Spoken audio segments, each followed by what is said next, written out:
అదేవిధంగా 10 ఏళ్ల కాలంలో ఎక్కడైనా ఆడబిడ్డలు వ్యాపారాలలో వ్యవహారాలలో పరిపాలనలో కనిపించారా? ఇప్పుడు ఆడబిడ్డలు మగవాళ్ళతో సమానంగా అన్నింటా పోటీ పడుతున్నారు. మేము ప్రోత్సహిస్తున్నాం. మా దృష్టిలో వాళ్ళ దృష్టిలో ఆడబిడ్డలంటే వంటింటి కుందేళ్ళు. అందుకే పిల్లలను నా కోసం కన్నావా అని ఆయన గారు అవహేళన చేసిండు. ఇవాళ పిల్లలను కనండి, అధికంగా కనండి, బోనస్లు ఇస్తాము, ఆర్థిక సహాయాన్ని అందిస్తామని మేము విధానం తీసుకున్నాం. మంత్రిగా పనిచేసిన వ్యక్తి ఒక తల్లి నాకు 3-4 పిల్లలు ఉన్నారు, నాకు ఆర్థికంగా భారమైంది, కష్టమైంది, ప్రభుత్వాన్ని సహాయం చేయమని అడిగింది అధ్యక్ష. జన్వాడలో ఫామ్ హౌస్లో గుంట భూమి కూడా అడగలే ఆడబిడ్డ పాపం. ఎర్రవల్లిలో ఫామ్ హౌస్లో 2 గదుల డబుల్ బెడ్రూమ్ ఇల్లు కూడా అడగలే అధ్యక్ష. ప్రభుత్వ నిధుల నుంచి ఏదైనా సంక్షేమ పథకం ఇవ్వమంటే పిల్లల్ని నా కోసం కన్నవా అని ఆడబిడ్డల్ని అవహేళన చేసిన చరిత్ర, బస్సులో పోతుంటే బస్సులో పోయి ఆడపిల్లల్ని అవమానించిన చరిత్ర అధ్యక్ష. మేము ఈనాడు స్థానిక సంస్థల పోటీలో ఈరోజు ఇద్దరు పిల్లల నిబంధన ఉంటే తొలగించి పిల్లలని అధికంగా కనండి. తెలంగాణ సమాజంకు అవసరం ఉన్నది. దేశాన్ని నిర్మించాలంటే పిల్లలు పెరగాలి. ఈరోజు అని మేము ప్రణాళికలు తీసుకొచ్చి వాళ్ళ సంక్షేమం కోసం, వాళ్ళ అభివృద్ధి కోసం చదువులు కానీ అదేవిధంగా సంక్షేమ పథకాలను మేము తీసుకొచ్చి ఈరోజు మేము ఆర్టీసీ బస్సులో ఉచిత ప్రయాణాల కాడ నుంచి ఇవన్నీ చేస్తున్నాం. అయినా కించపరిచే విధంగా వాళ్ళు మాట్లాడుతున్నారు అధ్యక్ష. అహంకారాన్ని కూడా అద్దుంటుంది అధ్యక్ష. ప్రభుత్వాలు తప్పు చేస్తే ప్రశ్నించవచ్చు, అది ప్రతిపక్షం బాధ్యత. కానీ ప్రశ్నించడానికి, అహంకారం ప్రదర్శించడానికి చాలా తేడా ఉంది. అది వాళ్ళకి ఎప్పటికీ అర్థం కాదు. ఎందుకంటే అహంకారం వాళ్ళ జన్మ హక్కు అనుకుంటారు. అహంకారం అనేది మా జన్మ హక్కు.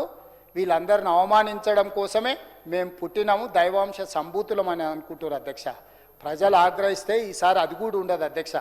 ప్రజలు భూకంపం వచ్చే ముందు కూడా భూమి మొదట కొంత కంపిస్తుంది, కొంత సమయం ఇస్తుంది. రిక్టర్ స్కేల్ మీద మీరు ఎప్పుడైనా చూడండి, సర్దిద్దుకోమని.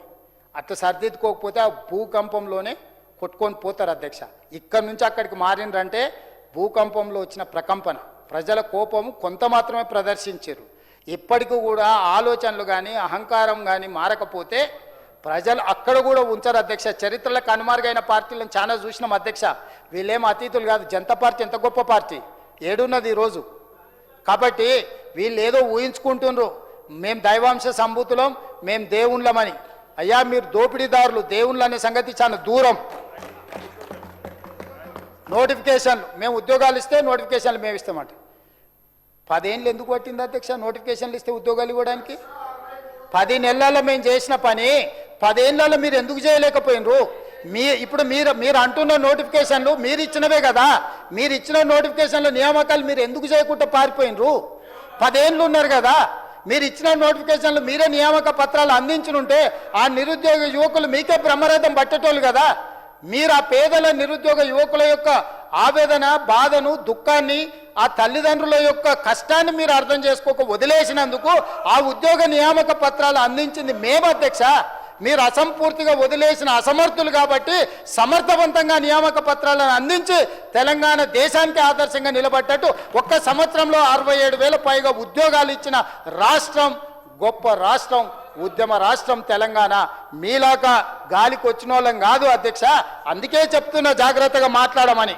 అందుకే విధంగా అధ్యక్ష ఈ సభ సంస్కారానికి ఏంది, ఈ సభ సంస్కారాలకు దహన సంస్కారం చేశామని మాట్లాడుతున్నారు అధ్యక్ష.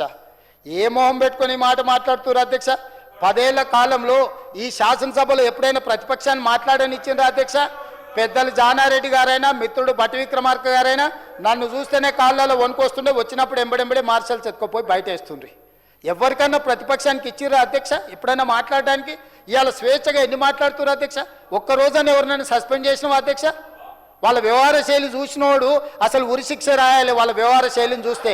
అయినా మీరు భరించి మౌన మునిలాగా అక్కడ కూర్చొని మీరు విషయానికి రాండి అని పదే పదే విజ్ఞప్తి చేసి ఏది మాట్లాడినా కూడా అవకాశాలు ఇచ్చినాము. ఇది మా ప్రజాస్వామ్యం. ప్రజాస్వామ్య స్ఫూర్తిని మేము ప్రదర్శిస్తున్నాం. అందుకే ఆనాడు ఏం మాట్లాడినారు పాపం కోమటిరెడ్డి వెంకటరెడ్డి, సంపత్ కుమార్ శాసనసభ సభ్యత్వాన్ని రద్దు చేసిండ్రు అధ్యక్ష. ఇంతకంటే దుర్మార్గం ఈ దేశంలో ఎక్కడైనా జరిగిందా అధ్యక్ష? నేను మాదిగా ఉపకులాల వర్గీకరణ కోసం తీర్మానం పెట్టి అడిగితే నన్ను సండ్ర వెంకట వీరయ్య, సంపత్ కుమార్ని ఎత్తి బయట పడేసిరు అధ్యక్ష. కానీ మేము వచ్చినాక ఇక్కడ కూర్చొని వాటి అన్నిటిని సర్దిద్దినాం అధ్యక్ష. అందుకే ఈరోజు నేను చెప్పదలుచుకున్నది ఒకటే అధ్యక్ష. నేను గర్వంగా చెప్తున్నా, మీ నాయకత్వంలో మేము శాసనసభ ఉన్నతిని గౌరవాన్ని నిలబెడుతున్నాం. ప్రతిపక్షం ఈరోజు సభలో మాట్లాడే పరిస్థితి 10 ఏళ్ల తర్వాత ఇప్పుడే తెలంగాణ సమాజం చూస్తుంది. సమస్యల పరిష్కారం కోసం ప్రతిపక్షాన్ని సలహాలు అడిగే ప్రభుత్వాన్ని తెలంగాణ సమాజం మొదటిసారిగా చూస్తుంది. ప్రతిపక్ష నాయకుడు కేసీఆర్ గారిని సభకు రావాల్సిందిగా ఆహ్వానిస్తున్న ప్రభుత్వాన్ని ఈరోజు తెలంగాణ సమాజం గమనిస్తుంది, చూస్తుంది. ఏ అంశంపైనైనా అర్థవంతమైన చర్చలకు ఆస్కారం ఇచ్చే ప్రభుత్వాన్ని తెలంగాణ సమాజం చూస్తుంది. రాచరికపు ఆలోచన ఆకాంక్ష ఉన్న వీళ్ళు మాకు సలహాలు ఇస్తే మాంసం తిని మధ్యలో మంత్రాలు చదివితే ఎట్లుంటుందో గట్ల ఉన్నది అధ్యక్ష ఈరోజు సభలో వీళ్ళ వ్యవహార శైలి.